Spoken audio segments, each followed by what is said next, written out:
because it was a very important moment in my life when I realized that, because then I realized I wasn't stupid.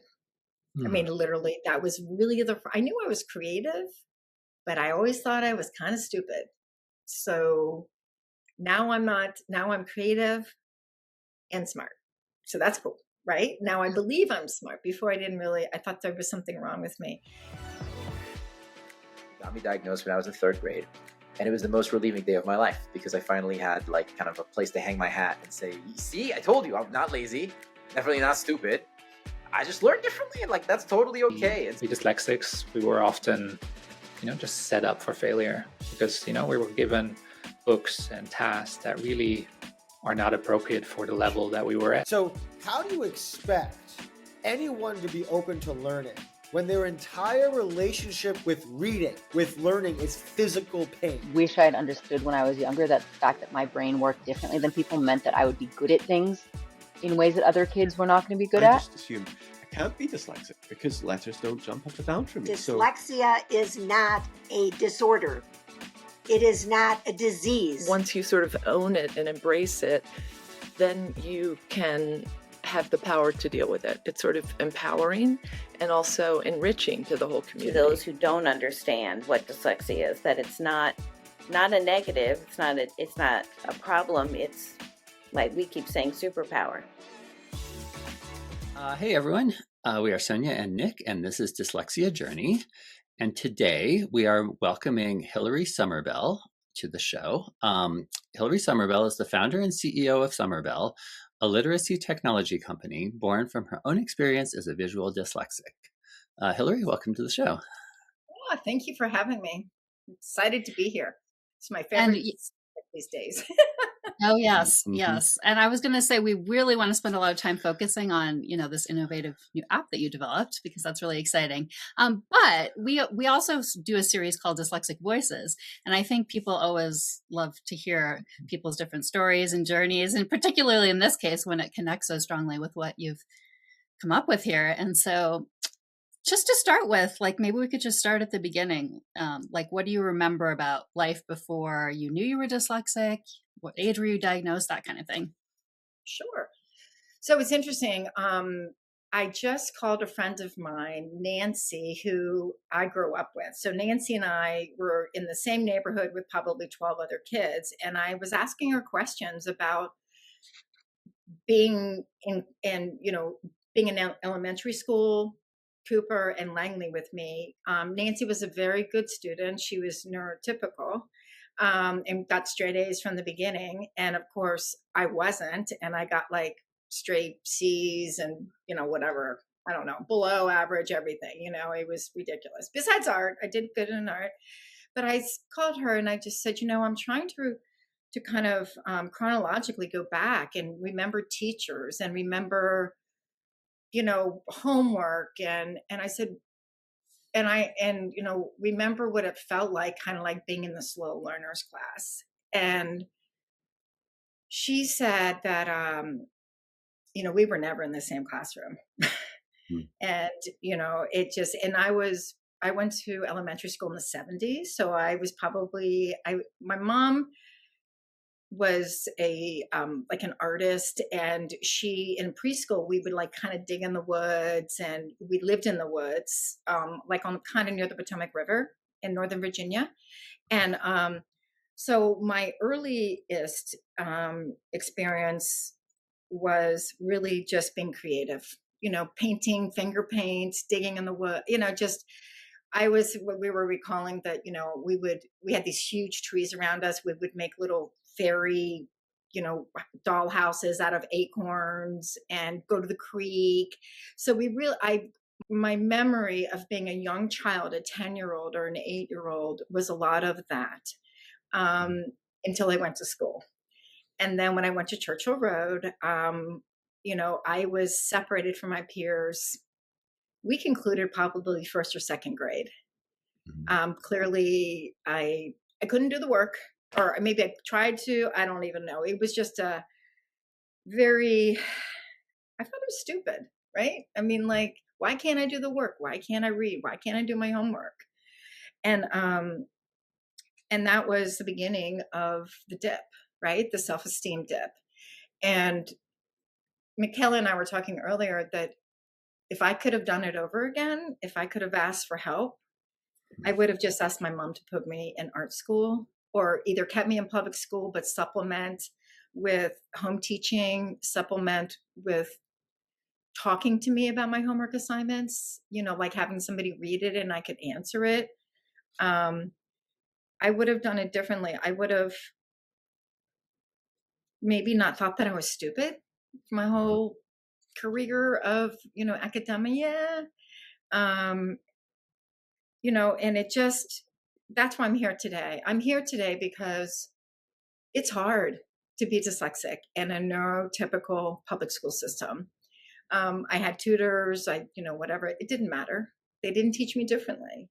And that really was the story. I mean, I can go into the tears, the homework, the showing up for class, not having my homework, even when I turned it in, it was wrong. I mean, there's so many nightmares. I mean, I honestly, at 62, I consistently have nightmares that I never graduated from high school because I didn't go to classes, or if it was failing the classes.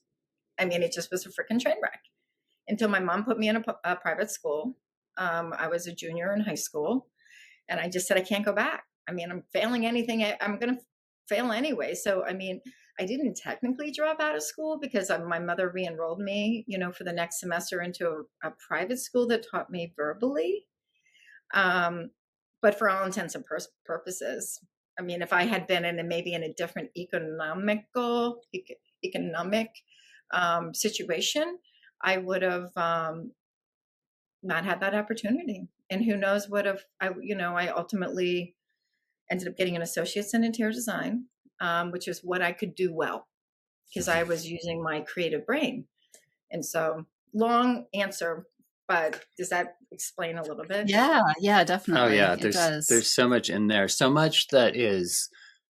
I mean, I think so much. Your experience obviously is unique to you, but so much of it is shared by other people who are dyslexic.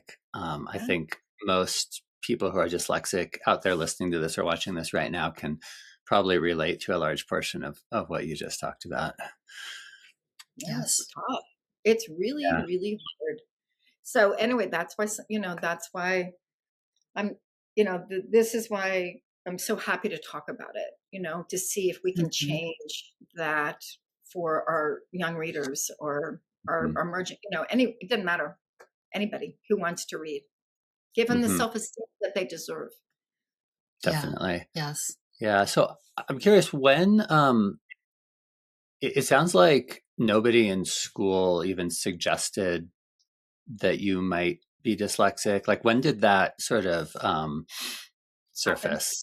Yeah. It really was probably second, third grade, Oh, okay. When the dip happened, because I mean, and then, then as time went on, there was always like, I would, it was clear I was dyslexic, right? Like it was, abundantly clear. So, okay. So you were identified. Right. Were they using that term already when you were in elementary school? I don't think so. Not until when I went to the private school. When I went to the private school, I went to a school for, it was, I think there were like 35 kids in the school. I was definitely neurodiverse. Was I dyslexic?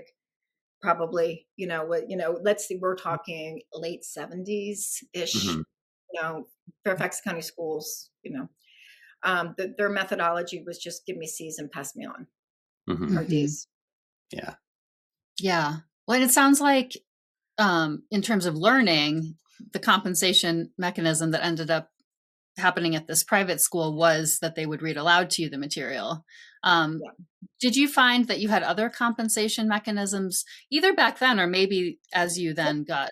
I mean, I could never learn a foreign language, right? I never learned to decode words. So I definitely couldn't learn a foreign language. It was all gobbledygook to me. I didn't, it didn't matter. History, science, it was all bad because they all expected you to read the book or read the chapter and make a book report. And then you have to try to spell and write a paragraph, which I wasn't very good at because I couldn't decode words. So writing was horrible. I actually had a sample of my writing when I was 10 years old that I sent to Michaela. She, compared to like a neurotypical 11-year-old to Hillary, a neurodiverse person. I mean, it's very clear that, I mean, it's not organized in any way. It was just a hot mess. I mean, honestly, hot mess express, right? Like, and I just had curly hair, sat in the back of the class, and hated school. Probably my attendance and stuff. Yeah.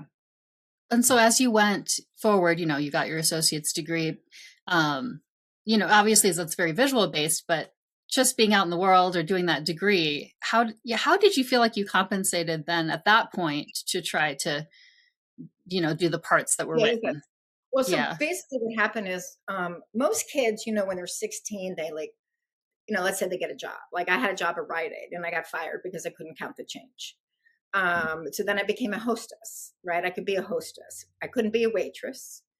So I ended up, the way I compensated is I ended up picking things that I was good at, like that I literally wouldn't get fired at, right? So I became a floral designer. I became an artist. I got an interior design degree. I just realized early on that probably around 10-ish, that I had a particular gift, and my gift ended up being pretty after I was done with the gift, right? So whether it was a dollhouse, whether it was a drawing of a fish at the creek, whether it was my bedroom, whether I was, putting 20 bouquets in my mom's living room for Mother's Day. So I saw my creative early. And I would only hope that parents would try so very hard to identify their children's gift. Don't talk to me about being 20 years old and I don't know what I'm going to do. Now, when they're in elementary school, you can see it. Are they playing with Legos? Are they outside? Are they verbal? Are they not? What is their gift? And whatever their gift is, expand on it. Even if you have to homeschool, I don't know, just expand on the gift. And then that will combat the low self-esteem of the school. Yeah. That is such great advice. Yeah. Yes. It's very important advice. And this may come up later too, but often dyslexic people have these certain other gifts that are specific to the dyslexic brain. Like, we're not surprised at all to hear that, you have these visual strengths. Exactly. So, and we like to just always point out that it's not really separate from the dyslexic brain, right? It's part of it. So it's not. And it's exactly right. It's the visual spatial part of your brain, right? You have this very, part of your brain that's very, boom, boom, boom. And my brain just didn't work that way. My brain got weird when I went boom, boom, boom. I just got all confused and everything. So I was much happier. Now I live at the beach, right? I like horizons. I don't like New York City. It's cool for a couple of days, but I don't want to live it. It's too busy, too staticky. I don't like a lot of visual chaos, which is probably why I live at the beach. And because it's all very kind of horizontally kind of flowy. So I don't know. It just was better. I was better there in those spaces. Yeah. That's a really interesting statement that you just made, because it does remind me of our daughter, who also is dyslexic, does not like cities, loves the beach. This is the first time that I've heard that connected to being dyslexic. But it makes sense with the visual aspect. Yeah. So it was crazy. I mean, I grew up in, fourth generation Washingtonian, Georgetown, the whole thing, everything. And when I decided to leave there, and I left there because it was too busy. My business was on fire. It was awesome. I was working constantly. I was on the beltway constantly. And it just got too much. And then finally, I just said, I've got to find a place where I can relax. That's when I bought the cottage. And once I lived here during COVID, I literally never went back to that environment. Yeah. Because I'm much happier here. Yeah. Yeah. Even Bethesda McLean. I mean, I'll roll in, roll out, you know. Just like, I'm done. Yeah. I'm much happier, simple life. Yeah.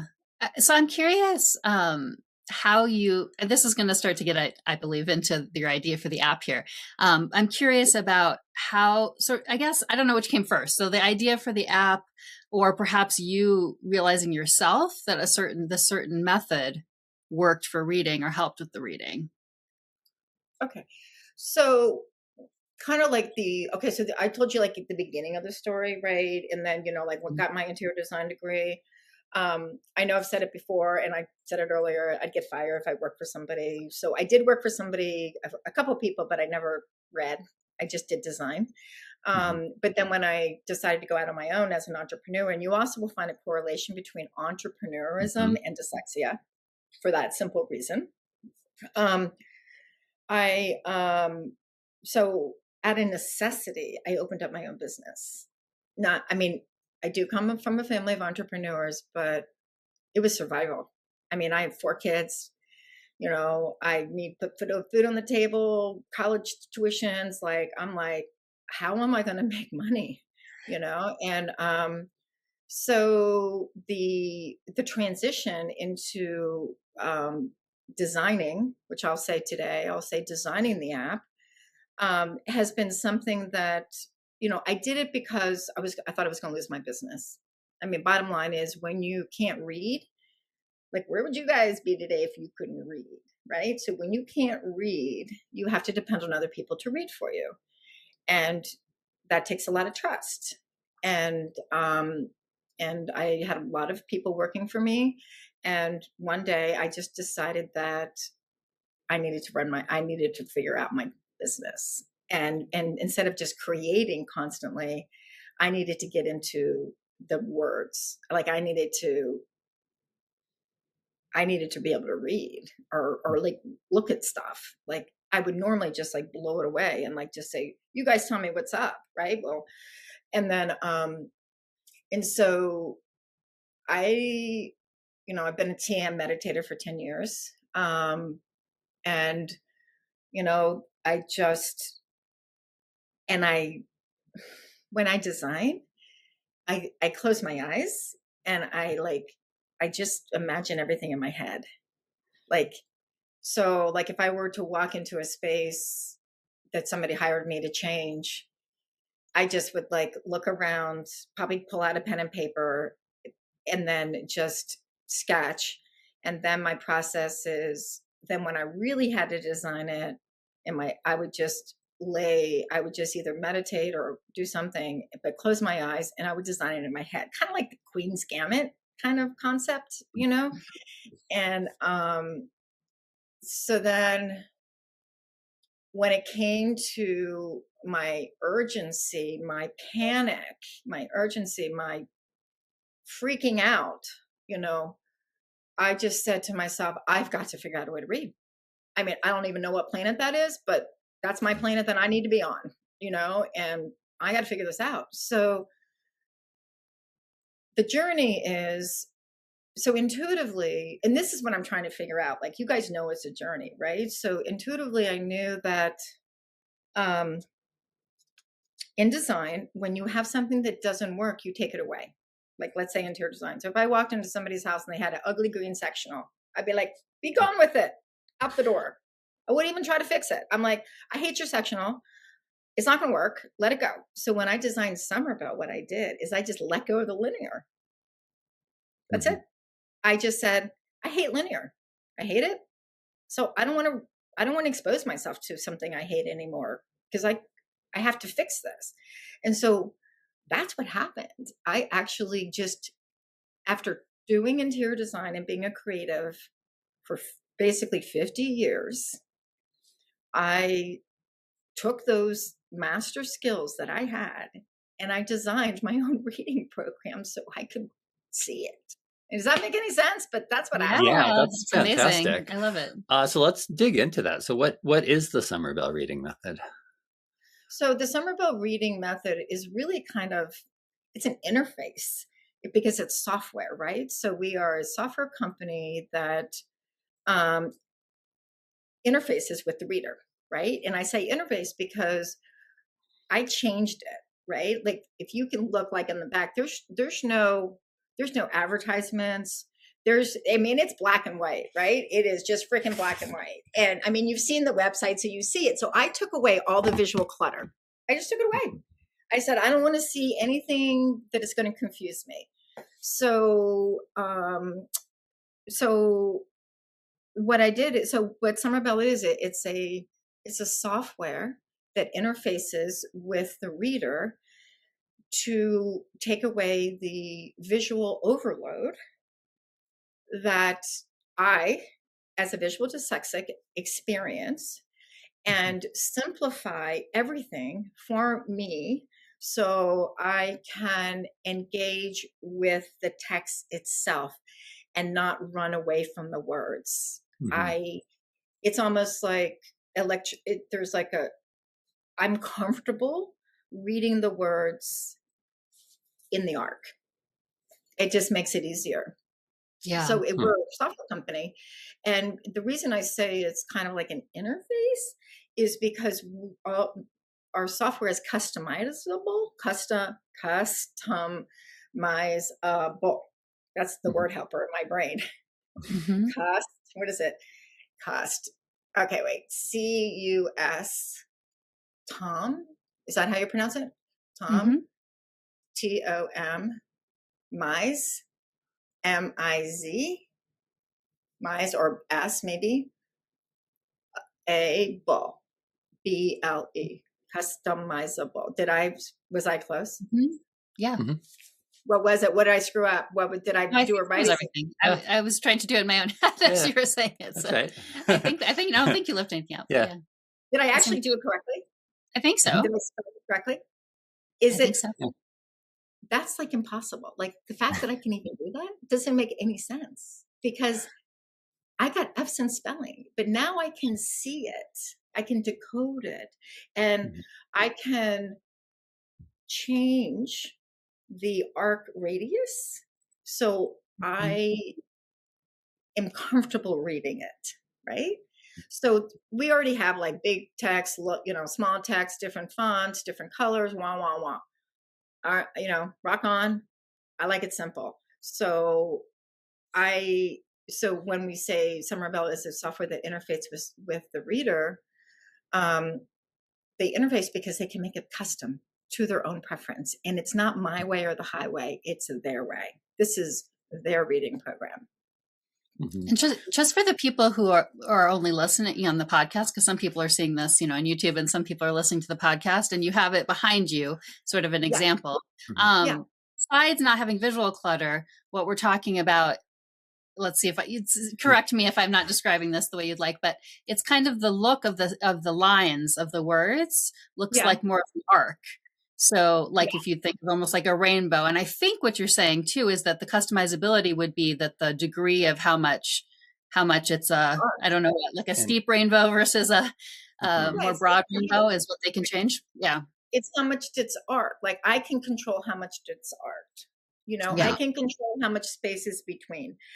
And, I was talking to a friend and we were talking about, like lawyers often double space, right? Often double space, white sheet of paper. Why do they do that? Because you can comprehend, because you're taking away the visual clutter, right?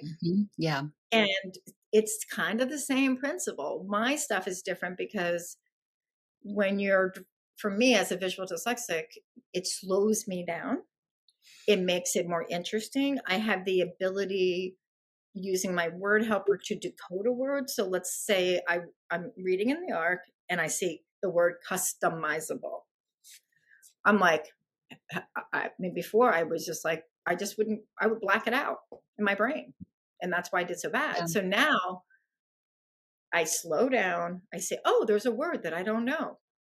Okay, so I try to sound it out, and if I can't sound it out, I use the word helper. I figure it out, and then I continued through. And a good analogy is like when you're driving down a straight road, you go really fast. When you're driving around curves, you slow down. Yeah, that's a great analogy. Interesting. Yeah. So how did you come up with this idea of the arc? I mean, was it like a single moment, like an epiphany, or was it sort of a slow process of trial and error? No, it was an epiphany for sure. Mm-hmm. For sure. Mm-hmm. It was like boom. And I just was like, I figured it out. I was like, no, in the beginning, I mean, it was a process. Okay. If you go to my discovery video, my website, summerbell.com, you'll see I pasted 50 pictures of my drawings on my daughter's wall in New York City. And once I realized it, I was like, you can almost like say it. Somebody told me at Harvard, she went to Harvard, she said, I use graphic organization to solve my own reading problem. So I did 50 drawings, and I realized that I could read in a spiral without moving the paper, which was my first clue that was weird. I was like, and it was like an article that I copied out of the Washington Post. And it was intense. I could read it and I was cool with it, right? Like it didn't freak me out. And so, yes, there were drawings. I got to this because one day I was like, writing in circles and compasses and like anything with spheres. I was like obsessed with spheres. I'm like, what's going on? Everything had to be for me in the round, right? Like space is not flat, it's, dimensional. And so anyway, I was obsessed, right? And one day I was playing with the words or something, and I didn't have a piece of printer paper, I never use linear paper, by the way. If you're a parent listening to this, please take away all the linear paper in your house. Just take it away. Just go to the Staples store and buy 10 reams of printer paper and buy magic markers.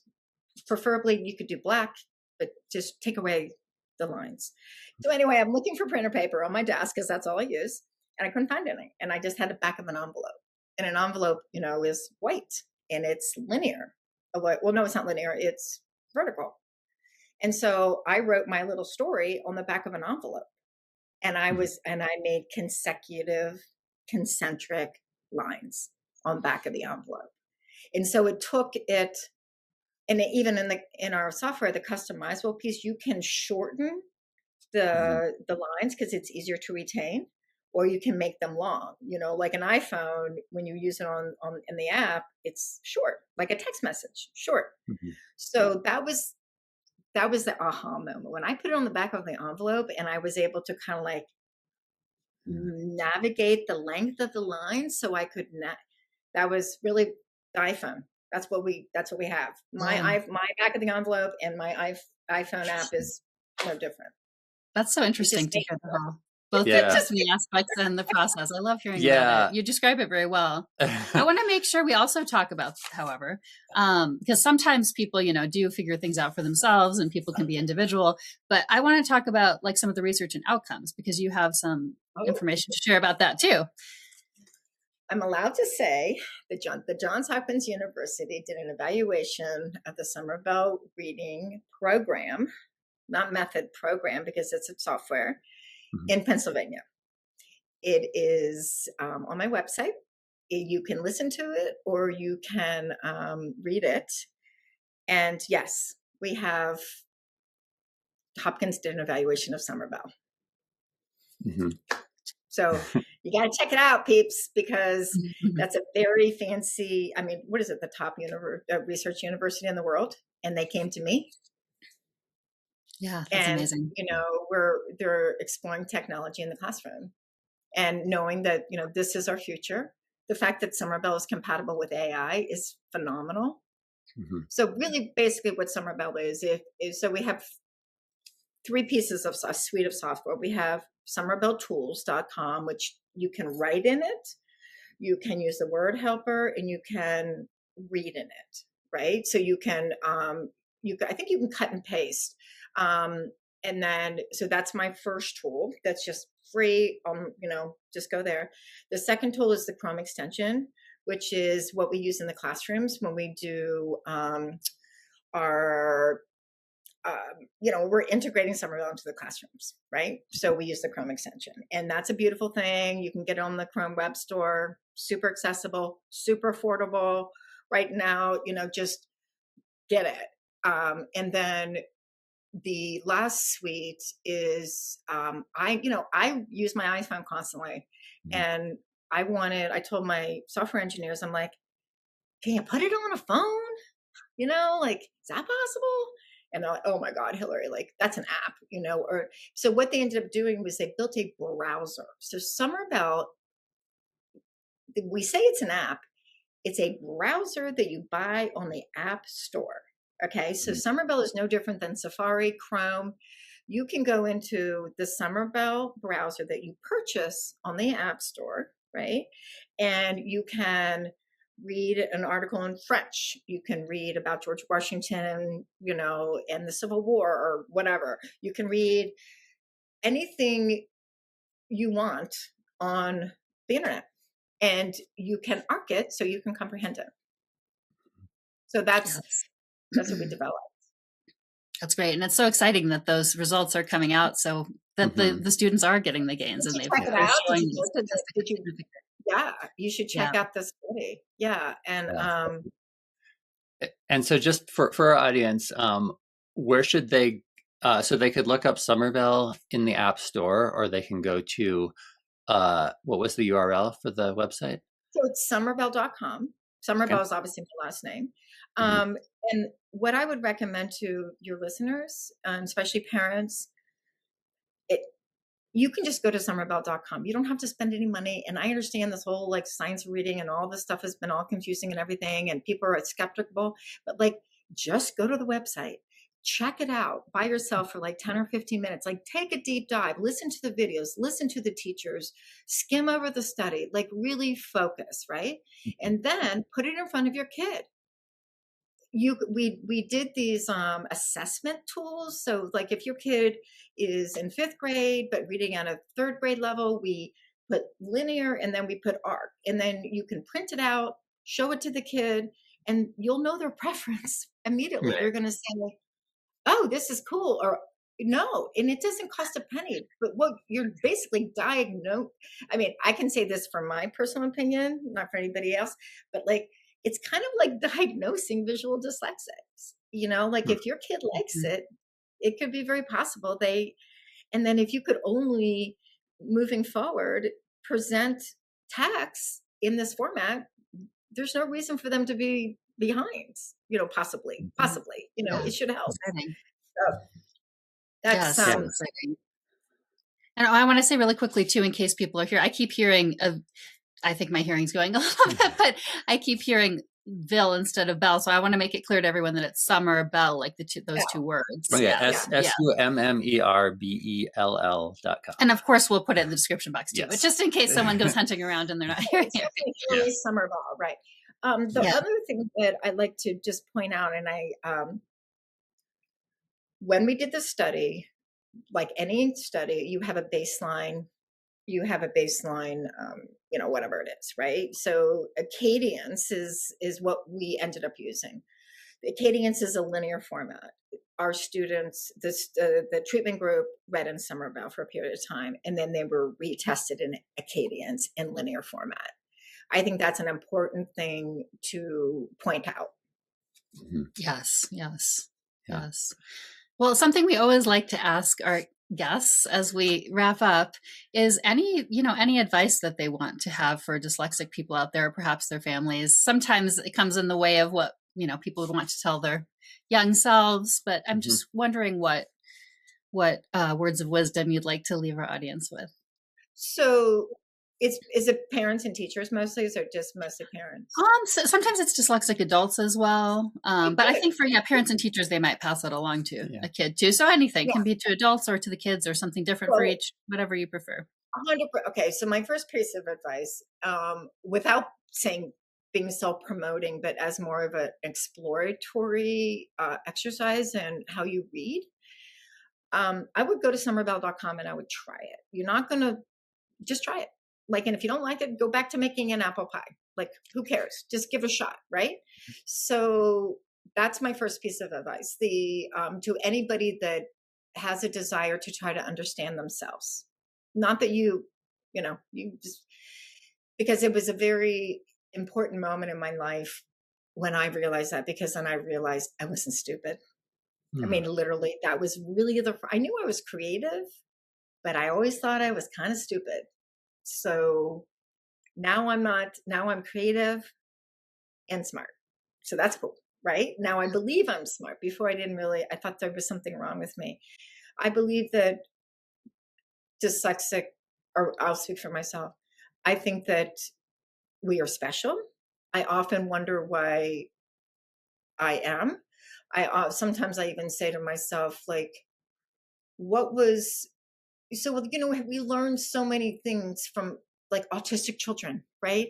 And, so I guess am I dyslexic because I think out of the box? Because, the universe decided that we needed a human that thought out of the box. And so they made it so I couldn't read very well. So I had to think differently.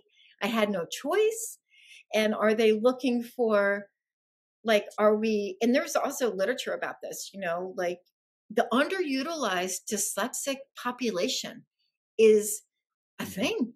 And I want to change that. I mean, I've read articles where people actually hire dyslexic people to come in to try to help them problem solve and think out of the box.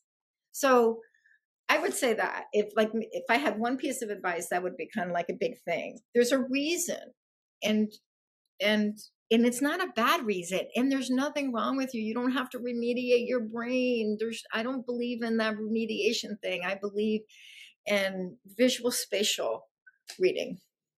Yeah, that's beautiful. Thank you for sharing that with us. Well, it's important work. We're going to get into the prisons too. Oh, wow. It's almost 50% of the prisoners can't read. That's a problem.